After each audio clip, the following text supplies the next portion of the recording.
पहुंचाने के उद्देश्य से हम लाए हैं फटाफट खबरों का नया बुलेटिन। इस बुलेटिन में हम आपको दिखाएंगे हर खबर एक नजर में। तो आइए शुरू करते हैं खबरों का सिलसिला। उत्तर प्रदेश के सीतापुर और लखीमपुर खीरी जिलों में लगातार हो रही बेमौसम बारिश व ओलावृष्टि ने किसानों के माथे पर चिंता की लकीरें खींच दी हैं। बेमौसम बारिश और ओलावृष्टि से किसानों का काफी ज्यादा नुकसान हुआ है। लखीमपुर खीरी में बीती रात अचानक मौसम ने करवट ले ली और देखते ही देखते आसमान पर काले काले बादल छा गए और फिर तेज हवाओं के साथ मूसलाधार बारिश शुरू हो गई, जो कि आज भी पूरे दिन जारी रही, जिससे विभिन्न तहसीलों में जगह जगह पर जलभराव की समस्या से लोगों को जूझना पड़ा। दरअसल इस बेमौसम बारिश से खेतों में खड़ी फसलें बर्बाद होने की कगार पर आ गई हैं। बारिश की वजह से एक तरफ जहां खलिहान में रखी हुई सरसों की फसल भीग गई और खलिहान में पानी जमा हो गया, वहीं दूसरी तरफ तेज हवाओं और बारिश के कारण जहां गेहूं की खड़ी फसल पूरी तरीके से तहस नहस हो गई और खेतों में पानी भरा होने से फसल के खराब होने की आशंका बढ़ गई है। वहीं इसके अलावा चना, मटर सहित अन्य फसलों के नुकसान होने का अंदेशा बना हुआ है। किसान अब टकटकी लगाए आसमान की तरफ देख रहे हैं और इस बात की प्रार्थना कर रहे हैं भगवान इंद्र से कि अब बारिश किसी भी तरह से रुक जाए। कमोवेश यही हालत सीतापुर के हैं। आज दोपहर हुई बारिश और ओलावृष्टि से जहां मौसम में ठंड बढ़ गई, वहीं फसलों को भी भारी नुकसान हुआ है। किसानों की खेतों में खड़ी फसल बर्बाद होने से उनके माथे पर चिंता की लकीरें गहराने लगी हैं। और जो गन्ना बोने वाले थे खेत, वो मतलब जो है खेत खराब हुआ है, बीज उसमें पड़ा हुआ है, वही फिर दोबारा जोतेंगे बोएंगे, पानी भरा हुआ है। ये है कि जहाँ एक तरफ आवारा पशुओं ने किसानों की फसलें बर्बाद कर रखी थी और बेमौसम बरसात ओलावृष्टि से किसान आज पूर्णतः बर्बाद हो चुका है। मेरी उत्तर प्रदेश सरकार से और जिला प्रशासन से मांग है कि जो किसान जिनकी फसलें बर्बाद हुई हैं, उनको कम से कम प्रति किसान 2 लाख रुपए मुआवजा तत्काल मुहैया कराया जाए। सीतापुर के महमूदाबाद में स्थित श्री संकटा देवी मंदिर में लगने वाले चैत्र नवरात्र मेले को लेकर प्रबंध समिति द्वारा बैठक की गई। इस बैठक को संबोधित करते हुए समिति के अध्यक्ष रमेश वाजपेयी ने कहा कि भारतीय नववर्ष के दिन 22 अप्रैल को चैत्र मेले का उद्घाटन एमएलसी पवन सिंह चौहान करेंगे। यह मेला 6 अप्रैल को समाप्त होगा। इस दौरान 22 मार्च से 6 अप्रैल तक विभिन्न सांस्कृतिक व भक्तिमय कार्यक्रमों का आयोजन होगा, जिसमें लोगों की सुरक्षा को देखते हुए पर्याप्त पुलिस बल लगाया जाएगा। साथ ही लोगों के मनोरंजन के लिए झूला, सर्कस जैसे तमाम आइटम लगाए जाएंगे। इसके अलावा नवरात्रि पर पूरे 9 दिन मां की विशेष महाआरती का भी आयोजन होगा। महाआरती होगी और ये महाआरती 22 मार्च से लेकर के पूरे वासंतिक नवरात्रि माने 30 मार्च तक होगी। प्रतिदिन शाम को 7 बजे से आरती होगी, महाआरती।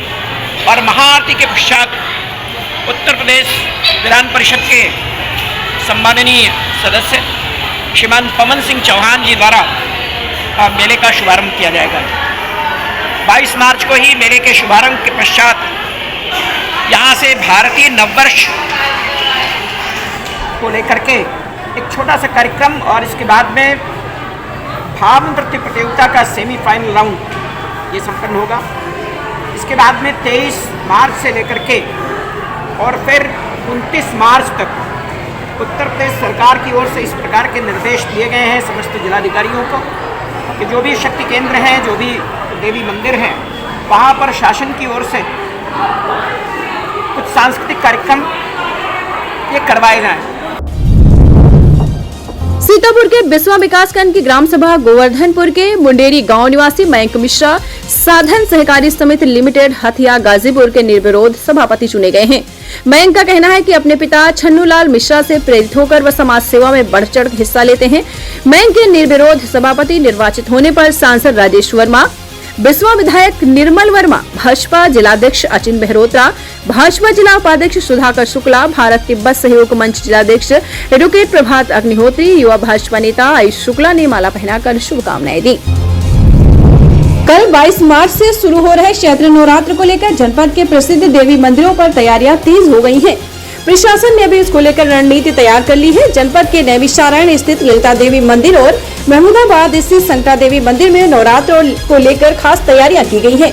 जिलाधिकारी अनुज कुमार सिंह ने बताया कि संबंधित उप जिलाधिकारी को नवरात्र को लेकर विशेष निर्देश दिए गए हैं। साथ ही सुरक्षा व्यवस्था सुनिश्चित करने के लिए भी पुलिस प्रशासन को कहा गया है। देखिए, इस बार नवरात्र के जो पावन समय होता है, उस समय में जितने भी हमारे दुर्गा जी के जो मंदिर हैं, जो महत्वपूर्ण यहाँ पे जो स्थान है, वहाँ पे कार्यक्रमों का आयोजन किया जाएगा। इसमें मुख्यतः हमारे जैसे ललिता देवी जी हैं और संकटा माता मंदिर है, इसके साथ ही साथ अन्य भी जो मंदिर है उसके लिए तहसीलवार एसडीएम्स को चिन्हांकन करने के लिए कहा गया है और वहाँ पे हम लोग इस कार्यक्रम का आयोजन कराएंगे। सीतापुर में पुरानी पेंशन बहाली की मांग को लेकर विभिन्न कर्मचारी संगठनों के कलेक्टर परिसर में एक दिवसीय धरना दिया गया। यूपी मिनिस्ट्रियल कलेक्टेड कर्मचारी संगठन के बैनर तले इकट्ठा हुए कर्मचारियों ने पुरानी पेंशन बहाल करने की पुरजोर तरीके से मांग की है और मांग न पूरा होने की स्थिति में आगे की रणनीति तैयार करने का संकल्प लिया है। इन धरना कार्यक्रम में एनी रेलवे मजदूर संगठन ने भी शिरकत की है। सीतापुर में जनहित से जुड़े मुद्दों को लेकर रालोद और समाजवादी पार्टी के नेताओं ने एक प्रेस कॉन्फ्रेंस कर सरकार की नीतियों की जमकर आलोचना की है। रालोद नेता आरपी सिंह चौहान और सपा के पूर्व विधायक रामपाल यादव ने छुट्टा जानवरों और साधन सहकारी समितियों के चुनाव में धांधली के मुद्दे पर सरकार और प्रशासन को आड़े हाथों लिया है। उन्होंने कहा कि साधन सहकारी समितियों के चुनाव में लोकतंत्र का गला घोट दिया गया है, लोगों को नामांकन करने का भी अवसर नहीं दिया गया। प्रशासन ने भी सत्ता पक्ष के दबाव में जमकर मनमानी की है। इन नेताओं ने कहा कि सरकार महंगाई रोकने में विफल साबित हो रही है और आम जनता महंगाई की चक्की में पिसती जा रही है। देखिए, उत्तर प्रदेश में अभी सहकारिता के चुनाव हो रहे हैं। इस क्रम में जब प्राथमिक स्तर पर संचालक मंडल का चुनाव हुआ तो समितियों पर न कहीं चुनाव अधिकारी पहुंचे, न जो लोग लड़ना चाहते थे उनको पर्चा मिला, जिनको पर्चा मिल भी गया तो उनका पर्चा जमा नहीं। एक तरीके से भारतीय जनता पार्टी ने सहकारिता के चुनाव में लोकतंत्र का गला घोट दिया और जो किसान चुन करके आते थे डायरेक्टर के रूप में, उनका लोकतांत्रिक हक जो था उसको छीनने का काम किया। इसके अलावा जो सीतापुर की अन्य समस्याएं हैं, प्रदेश की समस्या है, छुट्टा जानवरों को लेकर के हम लोग अभी 50 दिन राष्ट्रीय लोक दल ने किसान संदेश अभियान चलाया, लेकिन वो समस्या जो की तो है। सीतापुर में आधा दर्जन से अधिक किसान छुट्टा जानवर के मारने से मृत्यु का शिकार हो चुके हैं। इसके अलावा जो सीतापुर में शिक्षा और स्वास्थ्य की बदहाली है, आप देखिए कि सीतापुर में सीएचसी पीएचसी ही नहीं, डिस्ट्रिक्ट हॉस्पिटल में भी ना तो डॉक्टर है, ना दवाइयाँ हैं और ना जांच के जो उनके मशीनें हैं वो है। इसी तरीके से सीतापुर में एक राजकीय कन्या महाविद्यालय, लहरपुर में एक राजकीय कन्या महाविद्यालय और गणेशपुर नेवादा में एक राजकीय कन्या इंटर कॉलेज बन करके कई वर्षों से खड़ा है। अब भारतीय जनता पार्टी के लोग कहते हैं बेटी बचाओ बेटी पढ़ाओ, लेकिन जब उनका स्कूल कक्षाएं संचालित ही नहीं होंगी तो बेटियां कहाँ पढ़ेंगी। दरअसल भारतीय जनता पार्टी के लोगों का जनता की जो मूल समस्याएं हैं उनसे कोई सरोकार नहीं। ये कहते थे गड्ढा मुक्त सड़कें करेंगे, आज आप देखिए सीतापुर ही नहीं उत्तर प्रदेश में सड़कों की क्या हालत है। केवल लूट तंत्र है। लूट तंत्र से ऊब करके हमने भारतीय जनता पार्टी 1 साल के अंदर छोड़ करके पुनः समाजवादी पार्टी में वापस हुए हैं। ऐसी स्थिति में भारतीय जनता पार्टी की जो नीतियां हैं, जो उनके कार्यक्रम हैं, उनके सारे कार्यक्रमों की आलोचना करते हैं और उनकी नीतियों का वो झूठ बहुत बोलते हैं। भारतीय जनता पार्टी का एक फंडा है, झूठ बोलो, बार बार बोलो और तेज बोलो। तो इस तरह से यही साधन सहकारी समिति के चुनाव में हुआ, यही पूरे उत्तर प्रदेश के विकास के नाम पर हो रहा है। आरपी सिंह भी बता रहे हैं कि इन्होंने एक मुद्दा उठाया है गोबरैया का। आप सब लोग जानते हैं कि वो सीतापुर का मुख्य मार्ग, सीतापुर को तंबोर से जोड़ने वाला मुख्य मार्ग है। वहां पर पूरे उत्तर प्रदेश के बड़े नेता, हमारे लोक निर्माण मंत्री जितिन प्रसाद जी का भी क्षेत्र है, रेखा वर्मा जी का भी क्षेत्र है, राजेश वर्मा जी का भी क्षेत्र है, सुरेश राही जी का भी क्षेत्र है।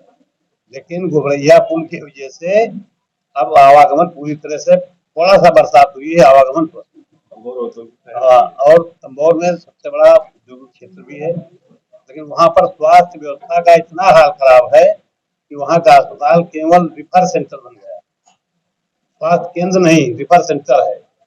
ऐसी स्थिति में हम आपके माध्यम से आज भारतीय जनता पार्टी की उत्तर प्रदेश और केंद्र की डबल इंजन सरकार से मांग करते हैं कि स्वास्थ्य व्यवस्था के अंतर्गत सीतापुर में आप लोग सब जानते हैं कि 6 साल से एक ट्रामा सेंटर बना हुआ पड़ा, वो अभी तक चालू नहीं हो पाया।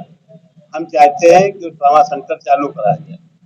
गोरैया का पुल बनवाया जाए और तमोर के स्वास्थ्य केंद्र जिसको हमारे सांसद माननीय राजीव शर्मा जी ने गोद लिया, मैं आप सभी का आपको आमंत्रित करता हूं कि एक दिन आप सब लोग वहां आइए, उसकी हालात देखिए। उसमें केवल एक बिल्डिंग के नाम पर सुलभ शौचालय अच्छा बना हुआ है, बाकी वो भी ताला बंद है, बाकी केवल रिफर सेंटर है, वहाँ हॉस्पिटल नाम की कोई चीज नहीं। इन सब चीजों को देखते हुए मैं आपके माध्यम से मांग करता हूँ कि सीतापुर का ट्रामा सेंटर चालू कराया जाए। सीतापुर में सहारा इंडिया में जमा धन को वापस लेने के लिए निवेशकों ने आज कलेक्टर परिसर में खोले गए काउंटर पर अपने फॉर्म जमा किए। निवेशकों ने बताया कि उन्होंने अपनी गाढ़ी कमाई का पैसा सहारा इंडिया में जमा किया था, जिसकी समयावधि पूरी होने के बाद भी उनको पैसा वापस नहीं किया जा रहा है, जिससे उनकी जरूरतों में बाधा उत्पन्न हो रही है। निवेशकों ने अपना पैसा ब्याज सहित वापस दिलाए जाने की मांग को लेकर आज कलेक्ट्रेट परिसर में अपने फॉर्म जमा किए हैं। नहीं मिला। कितना पैसा जमा? 16 की काहे के लिए जमा किया था पैसा? जमा किया था जितना हो जाए और किस लिए 30,000 35,000 रुपये पैसा मिला आपको? नहीं मिला। कितने साल हो गए?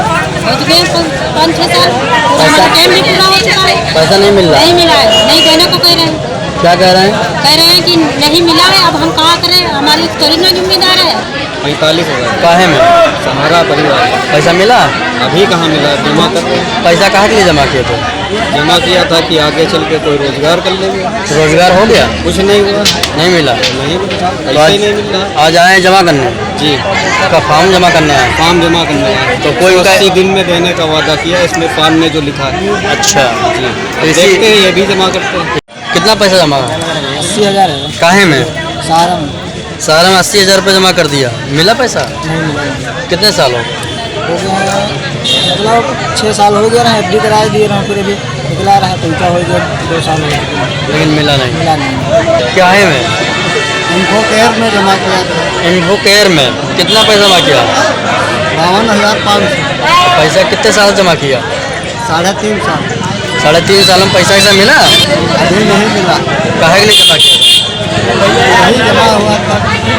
किस चीज़ को लेके जमा किया था, क्या सोचा था? बहन की शादी करने के लिए जमा किया था, उसमें पैसे ही नहीं। शादी हो गई? शादी भी नहीं हुई।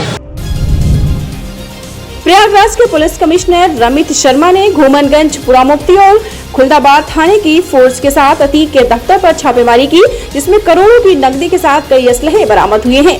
मौके से पकड़े गए 2 लोगों से पैसों व अवैध असलहों के बारे में पूछताछ की जा रही है। लेटेस्ट खबरों की अपडेट पाने के लिए जुड़े रहिए हमारे साथ द यूनाइटेड वार्ता UV TV और हाँ, चैनल को लाइक, शेयर, सब्सक्राइब करना बिल्कुल भी ना भूलें।